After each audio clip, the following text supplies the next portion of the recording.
అదే RTV app వార్తల్ని క్షణాల్లో చదివే అవకాశం ఉంటుంది. ఒక న్యూస్ పేపర్, ఒక టెలివిజన్ ఛానల్ మీ చేతుల్లో ఎప్పుడూ ఉంటాయి.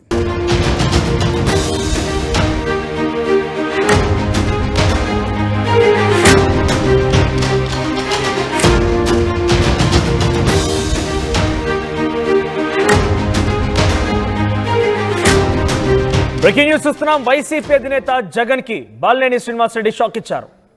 ఒంగోలులో వైఎస్ఆర్సీపీని ఖాళీ చేశారు బాలినేని. 43 మంది ఉన్నటువంటి మున్సిపల్ కార్పొరేటర్లను కేవలం 4కే పరిమితం చేశారు. ఒక్కరోజే నిన్న 20 మంది వైసీపీ కార్పొరేటర్లను జనసేనలోకి కలిపేశారని జనసేన తీర్థం పుచ్చుకున్నారు. 20 మంది కార్పొరేటర్లు. బాలినేని నెక్స్ట్ ఫోకస్ వైసీపీకి చెందినటువంటి జెడ్పీటీసీలు, ఎంపీపీలు, సర్పంచ్ అన్నట్టుగా తెలుస్తోంది. తనను అవమానించినందుకు జగన్ పై రివెంజ్ తీసుకుంటున్నారు బాలినేని. జిల్లాలో వైసీపీని నామరూపాలు లేకుండా చేయాలని స్కెచ్ వేసినట్టు తెలుస్తోంది. అయితే బాలినేనికి అన్ని రకాలుగా డిప్యూటీ సీఎం పవన్ కళ్యాణ్ ఆశీస్సులున్నాయి, సపోర్ట్ కూడా ఉంది. బాలినేని కార్పొరేటర్లు ఇప్పటికే 20 మందిని తమ వైపు తిప్పుకోవడం, వైసీపీని కేవలం 4 స్థానాలకే పరిమితం చేయడం, మరోవైపుగా జెడ్పీటీసీ, ఎంపీపీలపై నెక్స్ట్ స్కెచ్ అన్నట్టుగా కనబడుతోంది. పవన్ కళ్యాణ్ పూర్తి సపోర్ట్ బాలినేని శ్రీనివాసరెడ్డికి ఉంది. దీనికి సంబంధించి మరిన్ని అప్డేట్స్ ఒంగోలు నుంచి ప్రతినిధి శ్రీనివాస్ అందిస్తారు. శ్రీనివాస్, ఏంటి బాలినేని యాక్షన్ ప్లాన్ తో వెళ్తున్నారు? చాలా క్లియర్ గా జగన్ పైన రివెంజ్ గా ముందుకు వెళ్తున్నారు అర్థమవుతోంది. సో జగన్ పైన ఈ స్థాయిలో రివెంజ్ కి బాలినేని దిగుతున్నారంటే వైసీపీని ఇంకా ఏ రకంగా చెడుగుడు ఆడుకునే అవకాశం ఉంది? ప్రెసెంట్ ఇంకా ఎవరెవరు చేరబోతున్నారు? రోహిత్, మొత్తానికి ప్రకాశం జిల్లా కేంద్రమైన ఒంగోలులో స్టార్ట్ అయినటువంటి ఈ రాజకీయ ప్రకంపనలు మొత్తం జిల్లా వ్యాప్తంగా కూడా అంటుకునే పరిస్థితి ఉంది. ఎందుకంటే మొన్నటి వరకు మంత్రి హోదా అనుభవించినటువంటి మాజీ మంత్రి బాలినేని శ్రీనివాసరెడ్డి ఎన్నికల అనంతరం వైసీపీని వేయటం, వీడే సమయంలో వైఎస్ జగన్మోహన్ రెడ్డి మీద, అదేవిధంగా పార్టీలో ఉన్న కొంతమంది మీద కూడా అతను విమర్శలు చేస్తూ వెళ్ళిపోయిన నేపథ్యంలో ఖచ్చితంగా ఇతను జనసేనకి వెళ్లేదానికోసం ఒక మార్గం అయితే రెడీ చేసుకున్నారని చెప్పేసి అప్పట్లో తెలిసింది. కాకపోతే ఇటువంటి మాస్టర్ ప్లాన్ ఒకటి ఉందని చెప్పేసి రాను రాను తెలిసిన పరిస్థితి ఉంది. అందులో భాగంగానే నిన్నటికి నిన్న 20 మంది కార్పొరేటర్లు, ఒంగోలులో ఉన్నటువంటి 50 డివిజన్ 50 కార్పొరేటర్లో 41 ఉన్నటువంటి మెజార్టీ వైసీపీకి అయితే, దాంట్లో ప్రభుత్వం మారిన తర్వాత సుమారు 19 మంది టీడీపీకి వెళ్ళారు. జనసేనకు ఆల్రెడీ ఒకరున్నారు. ఈ టైంలో 20 మంది వెళ్ళి మొత్తం 21 మంది ఆ కార్పొరేటర్ బలం చేకూరింది. దీనికి ప్రధాన కారణం ఏంటంటే మార్చి 10వ తారీఖు 2025 తోటి మేయర్ గడువు, అంటే 4 సంవత్సరాల గడువు పూర్తవుతుంది. 4 సంవత్సరాల గడువు తర్వాతే ఏ పరిస్థితులైనా ఓటింగ్ ప్రాతిపదికన కూడా మేయర్ని ఎన్నుకునే పరిస్థితి ఉంటుంది. ఆ మేయర్ స్థానం ఖచ్చితంగా జనసేనకి తీసుకోవాలి. ఖచ్చితంగా తన సత్తా ఏదో ఒకసారి జిల్లాలో చూపించుకోవాలి. అదేవిధంగా అధిష్టానం దగ్గర తన సత్తా చూపించుకొని ఒక మంచి జనసేనలో ఒక మంచి క్యాడర్, అంటే ఒక ఎమ్మెల్సీనా మంత్రినా అని చెప్పేసి ఒక చర్చ అయితే నడుస్తుంది. అందులో భాగంగానే ఈ కార్పొరేటర్లు మరి కొంతమంది వైసీపీ నాయకులను జనసేనలోకి తీసుకెళ్లినట్టు కూడా తెలుస్తున్న పరిస్థితి అయితే ఇక్కడ కనిపిస్తుంది. అందులో భాగంగానే ఇప్పటికే జిల్లా వ్యాప్తంగా కూడా ఉన్నటువంటి చాలా మంది వైసీపీ నాయకులతో కూడా చర్చలు జరిపినట్టు కనిపిస్తుంది.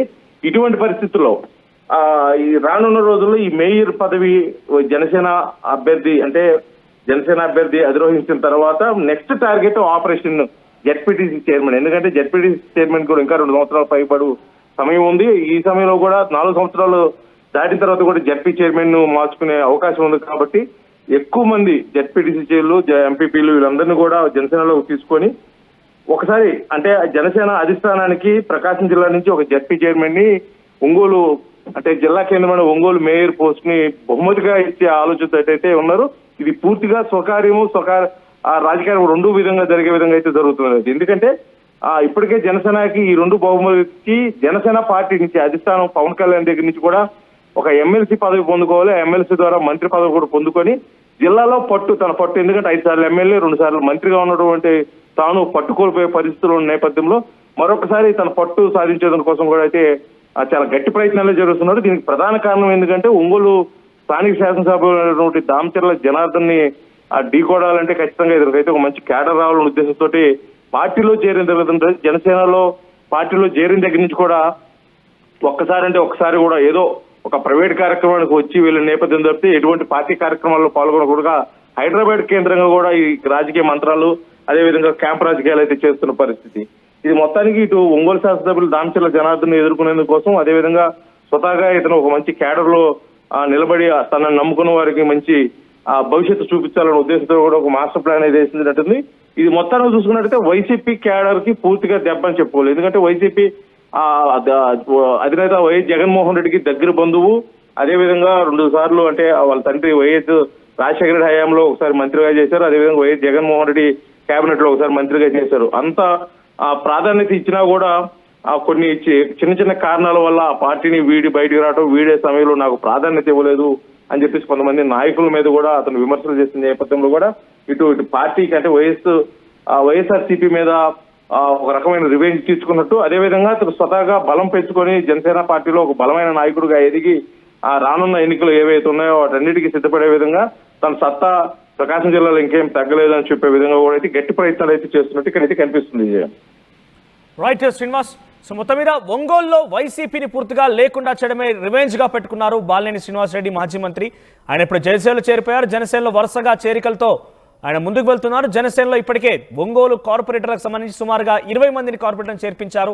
ఆ తదుపరి నెక్స్ట్ జడ్పీడీ సర్పంచ్లపై టార్గెట్ చేసే అవకాశం ఉంది. ఈ రకంగా వైసీపీలో గతంలో మాజీ మంత్రిగా పనిచేసిన బాలినేని శ్రీనివాసరెడ్డి ఎంతలా జగన్మోహన్ రెడ్డి పైన పైకపం చేసుకొని ఏకంగా వైసీపీని లేకుండా చేయాలని ఒక స్కెచ్ తో ముందుకు వెళ్తున్నారు. చూద్దాం మరి ఎంత మేరైనా సక్సెస్ అవుతారనేది. మరిన్ని వీడియోస్ కోసం ఛానల్ ని సబ్స్క్రైబ్ చేయండి. లేటెస్ట్ అప్డేట్స్ కోసం వాట్సాప్ ఛానల్ ని ఫాలో చేయండి. అండ్ లింక్ డిస్క్రిప్షన్ లో ఉంది.